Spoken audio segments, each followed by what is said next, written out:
Hello everyone, welcome to the Joking Dolphin Gaming Pod. I'm Mark and as always I'm joined by Matthew. Hello. And Nathan. Hey up. How are we doing? Good. I had a birthday, so I am... Oh yeah, how'd that go? Yeah, I'm now... How old am I now? I'm 18 with 14 years experience. Yeah, Actually, am I? Yeah, sounds Well, about you know right. you had a good birthday if you can't remember it. Yeah, that's true. Yeah. No, it was good. I got the game that I wanted, Hey! so What was the game? I'm Oh, not you're going to saving tell that. you. Fair Saving enough. it. Oh, okay, Ooh. fair enough. Shall we move on to the news then? Yes. Right. Shall we start with some controversial news, shall we say? We like our controversial news here. Oh yeah. So last year, if you followed anything regarding the entertainment industry, there was a number of strikes, weren't they, for writers and actors, and a lot of that was down to perhaps the use of AI in work. I mean, there was other things as well involved, like pay, rights, benefits, that kind of thing. But AI was also a hot topic as well. And then this past week, in a controversial move, the Screen Actors Guild American Federation of Television and Radio Artists, or SAG-AFTRA, appended a deal with a company called Replica who specialise in AI. And here's an excerpt from the website announcing the deal. The agreement between the leading AI voice company and the world's largest performers union will enable Replica to engage SAG-AFTRA members under a fair, ethical agreement to safely create and license a digital replica of their voice.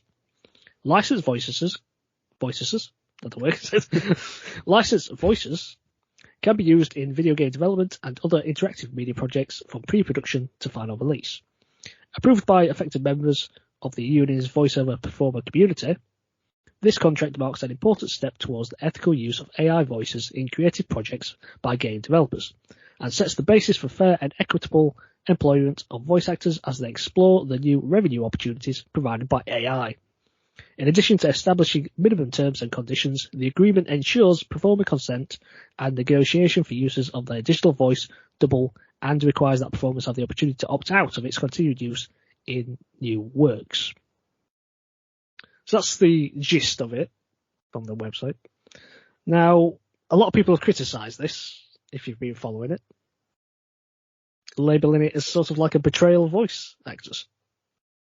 Why? They can opt out if they want to, and they get to make their own deals. Well, have you listened to the opinions of some people involved? Yeah, it's mainly down to people not being questioned about it. So, despite the union saying they asked the members, it turns out that might not really have been the case. Okay. According to quite a few members. So the union signed the deal without putting it through his members. It would appear so. Not a very good union. Not really, is it? I mean, I can give you some examples. So these are like people within the, voice acting community who are on Twitter /X. So Steve Bloom, who's quite prolific, he said, "Excuse me, with all due respect, you stated in the article approved by affected members of the union's voiceover performer community. Nobody in our community approved this that I know of. Games are the bulk of my livelihood and have been for years. Who are you referring to?" And then we got voice actor casting director Samantha A. Morrison, who said, "No voice actor would willingly approve this. AI has no place in voiceover or the arts in general." And Veronica Taylor, who provided voice of Ash in Pokemon. "How was this agreement passed without notice or vote? Voice to be used as a training data set. Why can't the actual actor be used for the video game? Every job brings a unique opportunity for an actor to act. Encouraging, allowing AI replacement is a slippery slope downward." So, what's your thoughts on this then? I'm seeing you've got more positive thoughts about it, Nath, I feel. I believe as long as the voice actors are compensated and if it's what they want to do, then that's okay. Because the way I see it is that if they sign off to license their voice to be used in AI, then they could potentially make more money from that, because then they could work on more projects at a time with the use of AI. Don't you think the art of voiceover is being lost though? If you get an AI to do it, I can understand that. You could, for instance, like let's say you're doing a voiceover thing. The director of the game will tell you, read this line, and then you perform that line in 10 different variations. Are you really going to be able to replicate that with the AI? Potentially so. Well, I don't know, but you're not going to get the certain nuance with the acting, are you? No, I can understand that, yeah, because obviously it's using an algorithm rather than it's that person's voice and they can put their own feeling into it. So I can understand that some things might be lost, but I can also understand the commercial aspect of it. But as artists, I imagine there will be a lot of backlash, and I don't understand why this, in air quotes, vote didn't really happen if they don't know about it. That's what I'm against. Yeah, this is the thing, is if they voted to think this deal was a positive, then fair enough. But, it's their rights to do that. But if they've not been asked about it, which it seems like, that's really not good when you spent, a good portion of last year basically fighting this sort of stuff. Yeah, that's it. And then it just goes straight through within this industry when a different industry fought against it and went on hiatus for however long. And I feel this is worrying for the lesser known voice actors. For instance, let's just take Troy Baker, for example. Very recognisable, Mm-hmm. If you can get his voice, I can imagine a lot of people might want to do that through AI. But Joe Bloggs, who's not so well known as that, they're never going to get a step on the ladder, are they? Well, if Troy Baker's AI voice is doing 50 different projects at a time. Well, yeah, this is the thing. But and not just Troy Baker, but obviously there's loads of others who are well known. Mm. But I don't think the AI thing is going to help lesser known actors. I think it's only going to help the well known ones. Yeah, probably, because people are going to be willing to pay for that. Where if the lesser known actors that have not been in as bigger projects, they might not be as willing. But then again, the price will be cheaper, so it's something that each company's got to look at if this does happen. Yeah, I can totally understand that. Yeah, I think there's fair points from both sides. I think obviously the biggest sticking point here was that clearly it seems as though no well-respected actor or actress was actually consulted over this deal, which is going to be obviously a pretty negative look on the whole thing straight away. Yeah, it's a tough one. It's a really tough one. Because, AI is pretty much seeping through into all aspects of life at this point. I think it's all about how do we use it correctly from all points of view, whether it's commercial, whether it's moral, whether it's legal. It's going to be one of those things. It's going to be how it's treated, I think, from a case by case basis, really. The thing is, you talk about like any up and coming voice actors and that might get kind of left by the wayside, but then they could also be seeing this as well. If I get a gig in this, my voice can then be used throughout multiple different media aspects, not just video games. Could be advertisements, all that kind of stuff, and that could be one way of getting your voice out there quicker. Obviously not authentic, but I was going to say, I'd argue it's not your voice. Well, that's it, isn't it? There's the big argument for it as well, is that it's not really you, is it? It's just a replica, a digital replica. Well, as part of that deal, then you would have to sit down and record your voice and you saying words in different ways. And different then languages, potentially different languages, and then that be used to create a script of what you're going to say. And then potentially from there, AI can be used just to augment it to what they need it to be. Mm. AI is an inevitability.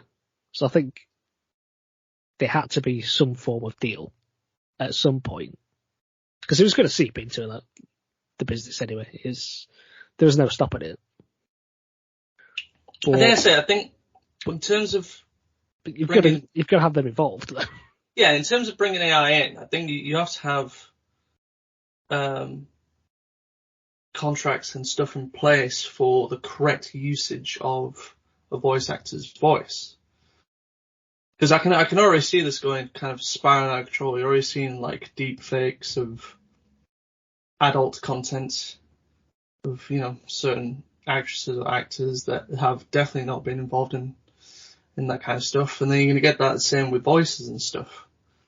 Like early on, it's all a bit of a meme, we get to hear Donald Trump and Barack Obama playing COD Zombies, and it's all a bit of fun. But then put that voice under a bit of a more serious tone and a bit of a controversial video, and then we don't know what's real or what's fake. I mean, right now it's easy to know what's fake because there are certain cues. Well, there that is, AI makes, like but AI can't really do nuance or real kind of change in pitch or tone. It's very kind of deep pan flat. But at the moment, once it gets better, that's exactly. at the moment. But that's it. You 2-3 years time, like what's the thing is, for all we know, this might actually be a good deal. We don't know. It's just that's it as well. The lack of involvement for people who you are supposed to be representing. Yeah. It's a complete lack of trust, which is not exactly what a union is supposed to be. No. Now we need a strike against the union. No. I mean, they voted to be able to go on strike in November, so. I mean, I don't know. It's just a tricky situation, isn't it? Yeah. From top to bottom, the AI question is tricky, and the way that this has been handled has just made it even worse, to be honest. Yeah. I mean, we just have to see how it gets used. If it is going to be, I think we need almost an example to see what this really, what is the deal. So, but it's been handled terribly. There really should have been more kind of transparent on this whole thing. One thing that I'd like to see, just that would blow my mind, is a game comes out with absolutely fantastic dialogue and really hits deep in terms of story, and then at the very end of the game in the credits, nobody, just AI. And this that's whole it. entire game was made by AI. Yeah. Then I believe. Do we really want I think that might be the time where I get very worried if AI can make games without any human input. Well, the possibilities would be endless. Actually, but saying people's imaginations are endless. That might be not such a bad thing because we'd be able to get games out quicker. So rather than these 5-10 year cycles, we'd be able to do them in 1-2 years. Think I about don't think games quicker. Backlog's big enough as it is. Yeah. Get AI to play the backlog, and then you can start. No, because then, this is my problem with procedural generation. That's effectively what games will become. And they are the worst kind of games, I think. I'm not a fan of procedural generated stuff. Because there's no heart or soul to it. I mean, it depends. Depends on. No, it doesn't depend. There's no heart or soul to it. Well, all procedural generation is seeds of our ideas already. Yeah, but it's not specifically, is it? It's like, right, it's just like, I like the idea of an open world game and going to somewhere and finding a specific little thing that somebody has specifically put there purposely for you to try and find. It's like a little Easter egg. Procedural generation, it's not exciting when you find stuff because it's just random stuff everywhere. Is that not the fun? No. Random stuff. No. It's all about exploring, though, isn't it? No. I mean, that's pretty much what Minecraft is. So? Biggest game in the world. That doesn't mean anything. I don't play Minecraft. Well, I know you're Choose your words carefully. mate. Yes, choose your words carefully. you are very. I just like the idea that a developer has purposely put something there for us to find. That I mean, there it was is nice. There was a reason why they put it there. Yeah, I mean, obviously, that's fine. we've had Obviously. questions about Easter eggs in the past, and we really enjoy stuff like that. Like on Gears of War, Gears of War 2, if you look in a certain window at a certain angle, you can see someone crapping on the toilet. That's hilarious. Love that. Okay. Won't get that from AI. Well, you might do.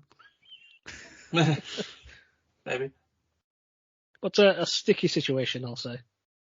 But it might be a bit of time till we see the fruits of that. Who knows? Maybe people won't even take it up on the offer. Well, maybe. Depends how much money they throw at them, I think. Well, talking about a sticky situation.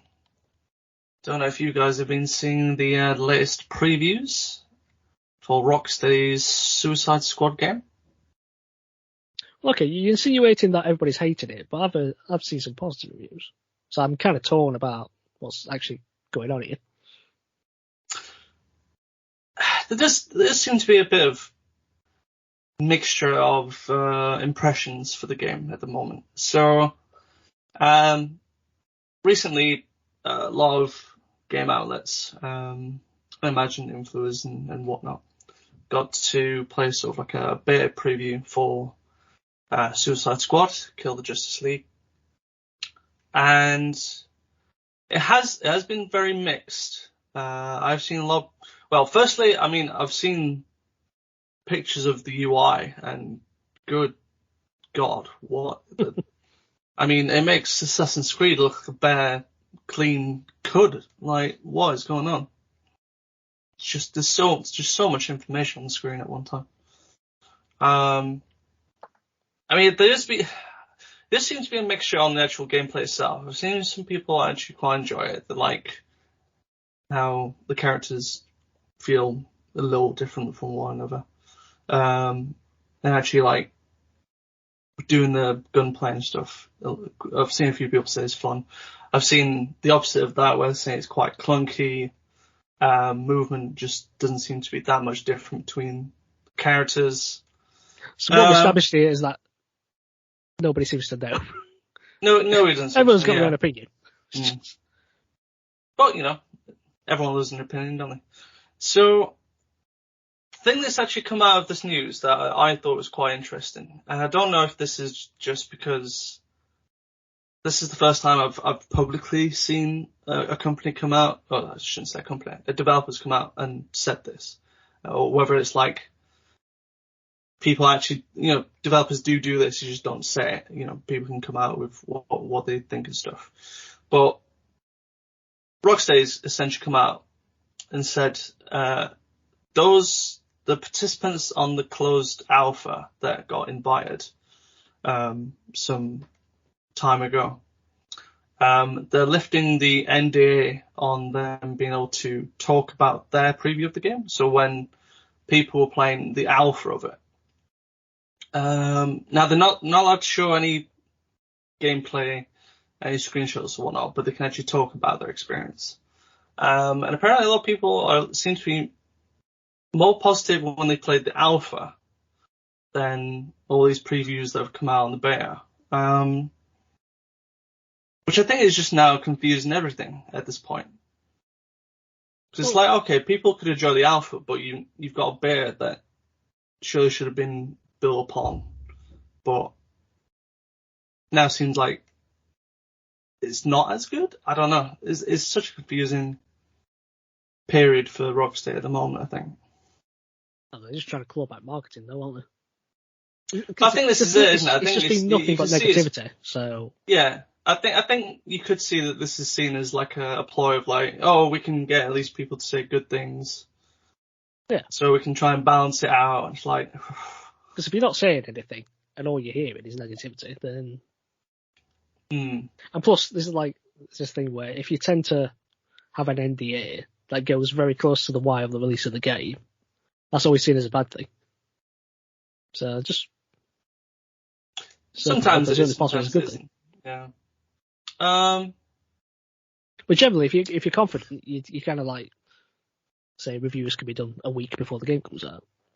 But when you look at things like Cyberpunk, where you couldn't say anything up to the release of that, you know, well, unless you played the PC version. Well, yeah, the one that actually PC worked. Version, then it was Game of the Year. But yeah, it's just a very bad time for Rocksteady, and I feel quite bad. The thing is, I like them as a developer. Yeah, I don't think it looks terrible. The game. I'm sure it's just a case it'll be look fine. really good. As a multiplayer, I think it might be quite good. You know, if you've got a team. It could be, yeah, for sure. Which I'm like trying to keep my fingers crossed on that, at least at that point. It's just I think because they set such a high bar with their Arkham trilogy. But it's what Warner Brothers has told them to do, isn't it? Let's be honest. Well, yeah, I mean, I think I read I don't know if this is confirmed or not. I read somewhere that one of the previews they did, so like maybe about a year ago or so, when we first started seeing sort of the gameplay, and we were seeing like numbers flying off the enemies and stuff. You can see how much damage you're doing. Apparently, they got so much kind of negativity over that apparently they spent like a long time gutting that system out of Suicide Squad, so you don't see the numbers anymore. But apparently it took them a long time to actually like change that whole thing, which is probably why it's been so many delays. But yeah, I mean, for me, it's a case of I think it's just going to treat it like I did Avengers. Just wait till it comes out, listen to reviews, and then get it on cheap eventually. Yeah, don't give in like you did on Payday 3, mate. Well, yeah, still not played that. But who knows? Maybe it comes out and maybe it's fantastic. Who knows? You never know. But, when's it due out again? Did we get a date? Due on the 2nd of February. Okay. So not long. Couple of weeks.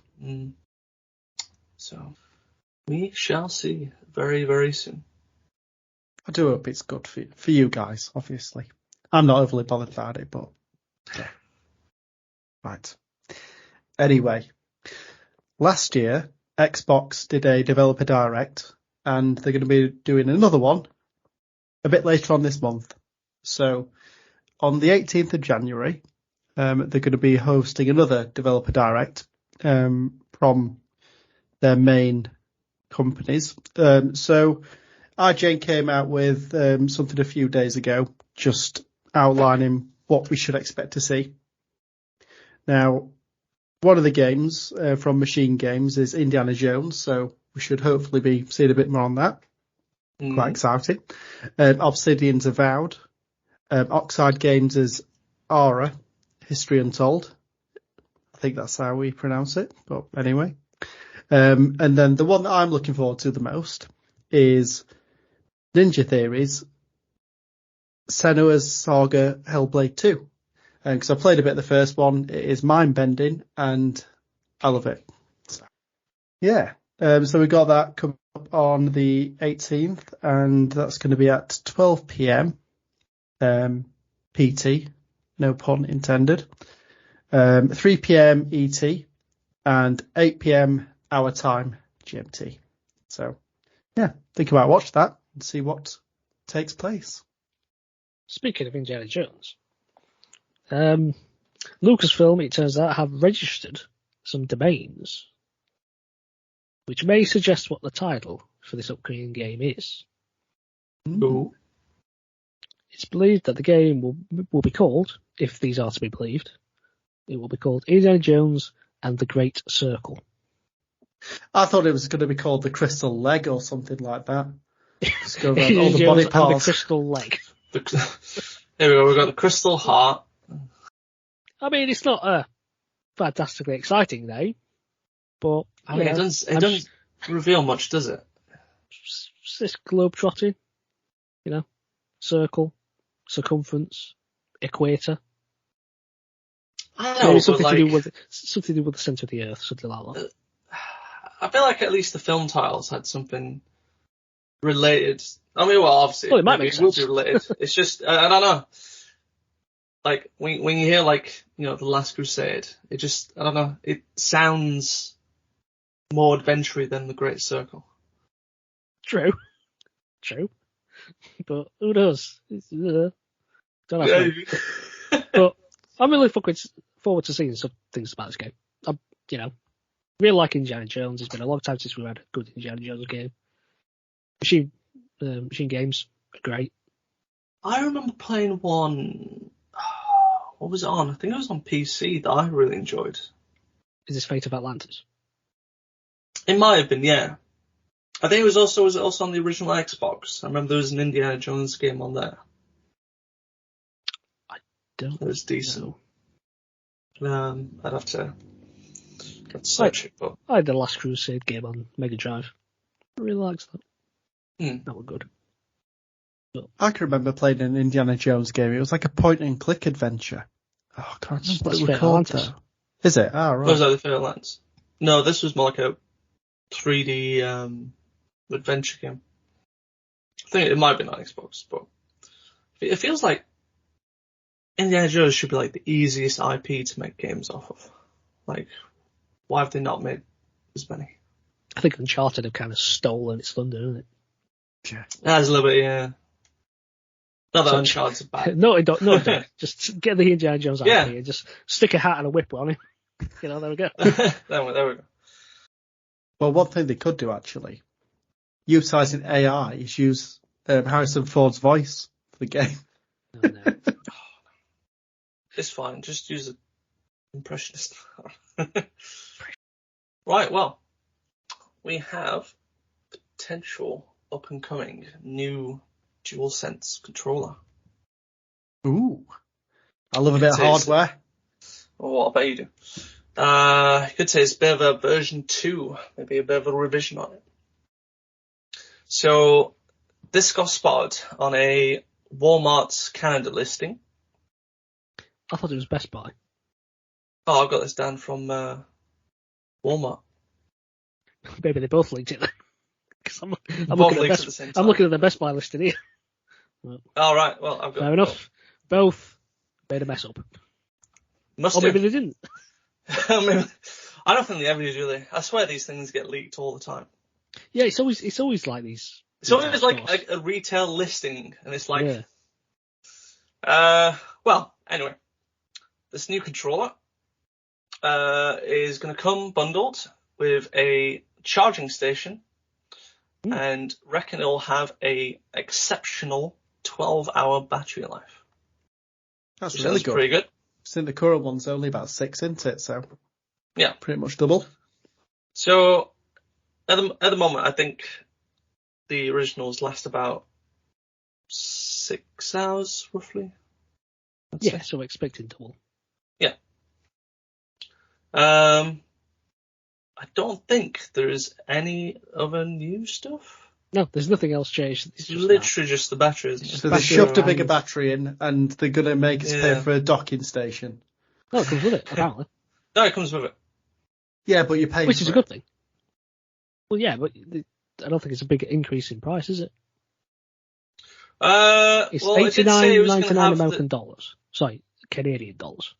So it said it will have the same price as its predecessor. So you'll get the controller and, I suppose, a free charging dock. So that's good. It's just in the Best Buy listing has actually been removed now. Is it? I'm just going to have a check the Walmart one. I bet that's probably disappeared. Yeah. I mean, it's in French, so. It suggests it's legit, I would say. Could be. Be told to take it down. Well, I just had a look at Canadian dollars. So if I put 90 in, that works out at £52.68. So Yeah. if it's, what, 55 quid for us, that's not too bad. We normally pay about, what, 60 full price? We won't 60 get the British charging pounds? shares. We won't get the charging station. No. Probably not. We'll be lucky to get the battery. They'll just lie to us and just pack the old one. Yeah, that's Well, good. Save you want to plug it in as much. So that I need a white controller because my last one's got the orange juice in it. So Was that the only white control you had? Yeah. Well, the orange controller, I should say. Oh, yeah. To say, I think one of the thumbsticks has got a bit of a drift. So actually, I've gone through quite a few PS5 controllers. I've just realised. I've gone through 3. I've got the white one that I got drift. I got the black one next, and I think that might be in drift as well. I got the red one, and the R2 button doesn't have like the force anymore, so it's just like rubbish basically. And I'm currently on the light blue and the pink one at the moment. So far, not killed him yet. Yeah, I just wrecked the white one, and I'm on rotation with the red and the purple one. That's what I'm trying to do. Like, I'll play with the pink one for a while. Once I put it down, the next time I come to like a game session on that, I'll go to the blue one. Try and mix them up and not absolutely wreck one. There's one good thing about the DualSense Edge. Like, you can switch out the analog sticks and stuff easily, so... Oh yeah, I got that one as well. Yeah. I don't use that as much as I should, actually. Yeah. I think. Sound when it comes down in price. I just kind of tend to use that. I don't use that on the regular. I tend to use it for like the big AAA titles, story-wise, games, that kind of thing. When I'm playing a special game. What, like EA Sports FC? Whack it out for that. No, you get the cheapest controller for that one. Oh, so that's why you keep missing. Get them. Too busy passing the ball to you, mate. Yeah, and I'm too busy missing. But says he's going to get the Mad Cat next. Mad Cat controller. Mad Cat. Oh, God. Good That was the times. struggle. Good times. Hey, there were some good controllers back in the day, right? I had a light up Mad Cat's control for my PlayStation, and I don't know why, but it didn't register R or L2, so I couldn't put cheats in for Grand Theft Auto San Andreas. Devastated. I had like a see-through green one for my Xbox. I quite liked it, actually. Did have to charge it though. It was a bit annoying. There's not enough transparent controls. Yeah. I've got one for my Switch, but yeah, we do need more of that. No, we need a transparent DualSense. That was like a late 90s, early 2000s thing. Like, you had the transparent Mac, like, computer that had like different colours and stuff. I had the transparent Game Boy Color. Yeah, there was that. I love that. All sorts. But I want to see the inner workings of the haptics. I like to think within the haptics, it's like a little flea pushing up against you, and then it just gets tireder and tireder. Yeah. A flea? Or something, like a little animal. Okay. Just the inner workings of my mind there. Cut that bit. No, keep that in. Transparent PS5. That'd be pretty cool. Oh, any console, should I say. Yeah, I mean, that'd be easy to do because you can just take the plates off and replace it with a see-through one. Or just take the covers off. Or just keep the plates off. Yeah. Yeah. That's how you do it. Joy-Cons. I think the Joy-Cons are pretty... There are, like, aftermarket things you can get, do you know, to put on them. Official. Yeah, no messing around. Yeah. Anyway, going off on a tangent here. Right, so I'm guessing you've probably heard of CES. So this is the consumer technology kind of show that happens annually. So there's normally, well, for this year, there's been about 4,000 plus exhibitors and over 130,000 attendees. So this is where companies get to show off like the latest technology. So whether it be a toilet, a television, or a car. I like how the first thing you come out with is a toilet. Yeah, well, they showed off a cool toilet, like with heated, I would say heated seats, but there's only one seat.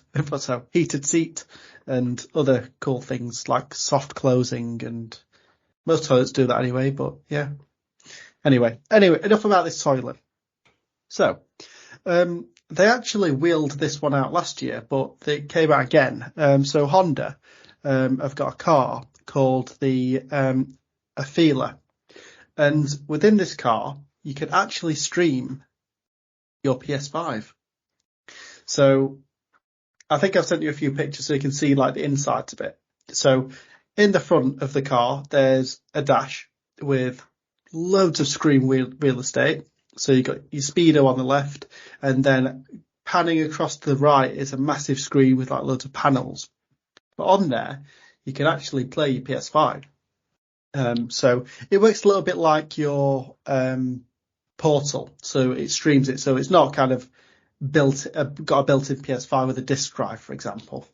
But it is pretty cool. I mean, if you parked up somewhere, you can then. I was going to point out the obvious. Yeah, you're not gonna be CarPlaying it. I mean, you might, but it won't be a good idea. We have a round of Fortnite while I'm on motorway. Yeah. In the video that I saw of it, they did show off like Fortnite being on like the front of the grille and of course, in the car. And then they actually showed off it playing a bit of music, and like a Taylor Swift thing came on. I'm like, ugh, threw up in my mouth a bit.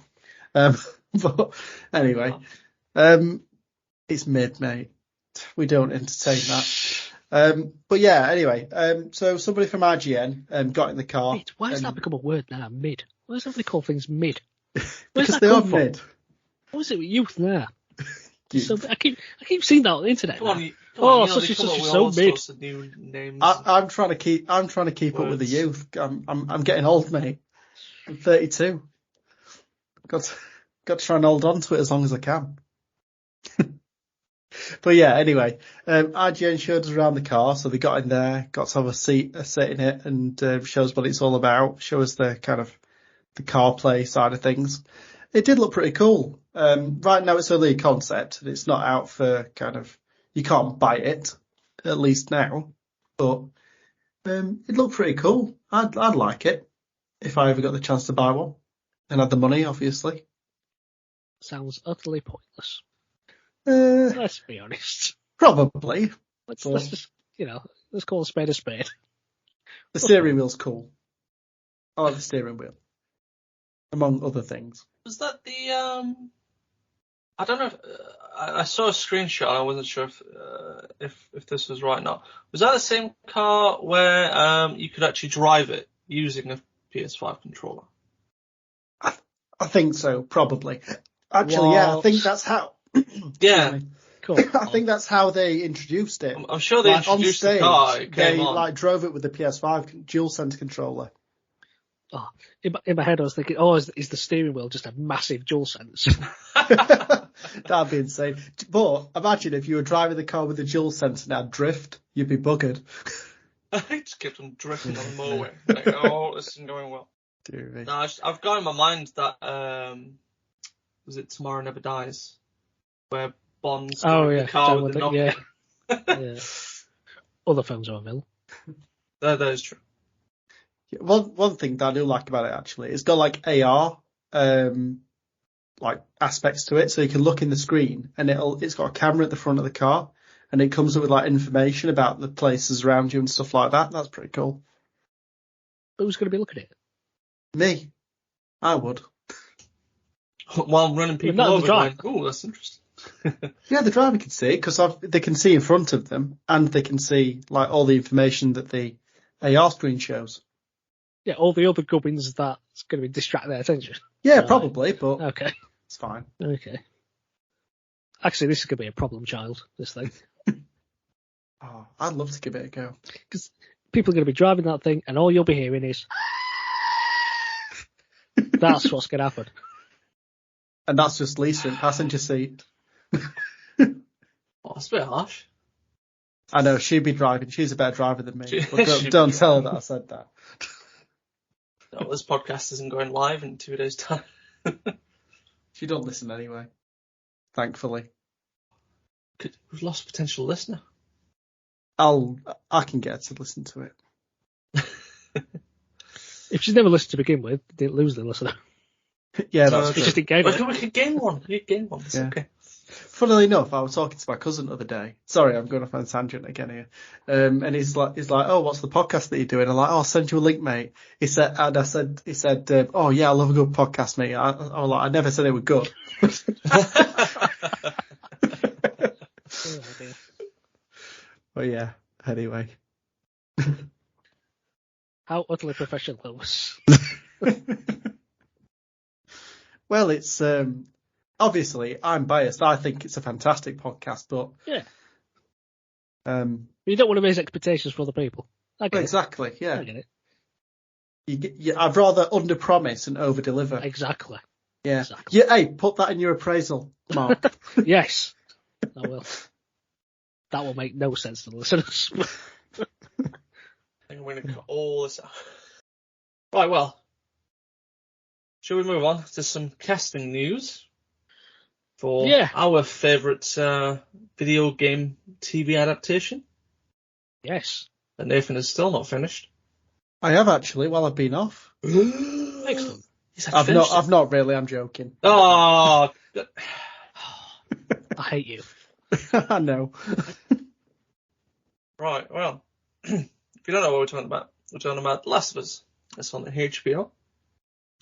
And they have done some couple of castings for a couple of characters. So I'll start off with one that's probably not too controversial.